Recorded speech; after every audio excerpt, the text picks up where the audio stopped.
So we went 14-5 this month. It's a great win rate, 65%. Can't be mad about that at all. It took me a long time to be able to achieve this win rate. But the reality is the wins can be bigger and the losses should really all be around the same size. You know, I have a risk amount that I'm going to set every time when I trade. There shouldn't be massive discrepancies between my losses at all. That just shows consistency and discipline in my trading. I don't try to trade lower grade setups or higher grade setups. All my setups should look the same, except we look at this past Friday and we can see a massive loss. And that's because I took a horrible late session trade that wasn't really even in my session, but my emotions got the best of me and I took a big loss. I spent the entire week, this previous week, making up for that and getting me back to where I was before that loss. This loss was a direct reflection of myself in the markets that day. You know, it was late session. I was overly emotional. I had spent too much time in looking at charts and I made a poor decision. The market gave that back to me immediately in the form of a loss. The markets have this incredible way of giving us a direct feedback. We do something bad, chances are we're going to pay for it. If we don't pay for it, we're going to pay for it in the long term. So it's so important to stay consistent and systematic with the markets. You know, we're human, we're always going to make mistakes.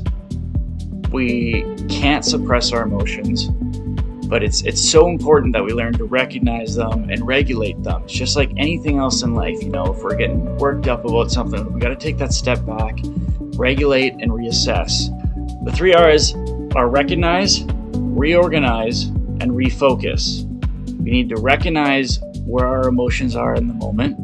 We need to reorganize these thoughts to change them maybe from an emotional response to a logical response, change them from a negative to a positive.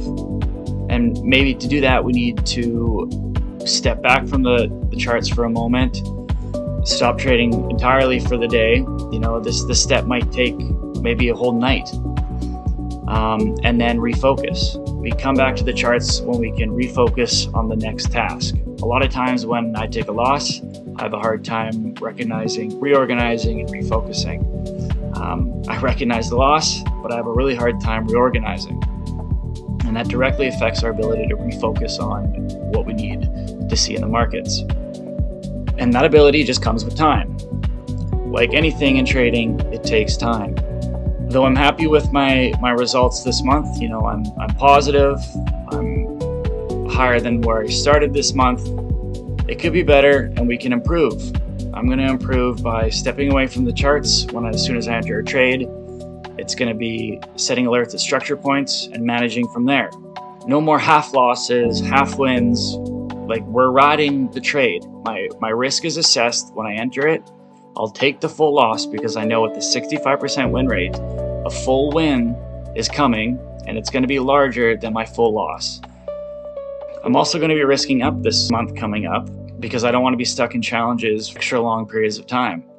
And I have entry rules. My higher time frame entry rules that I've learned throughout this month are non-negotiable now. I need to enter from a 15, 30 minute or a 1 hour zone, and I can enter on the lower time frame from there.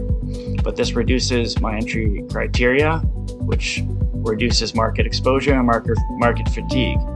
If I'm only looking for trades within certain zones that may or may not present that day. So through staying disciplined and consistent this month, I'll reach my goals. That's the matter of the fact. It's important that going forward, I regulate my emotions, I recognize my emotions. The systematic losses are okay. I don't mind losing a trade due to, you know, maybe I was early, maybe I missed it, but if my entry was there and I took it, fair game, that's all probabilities. But it's the emotional losses that stick with us and stick with me. We shouldn't be making emotional decisions in the market. It'll bite us every time.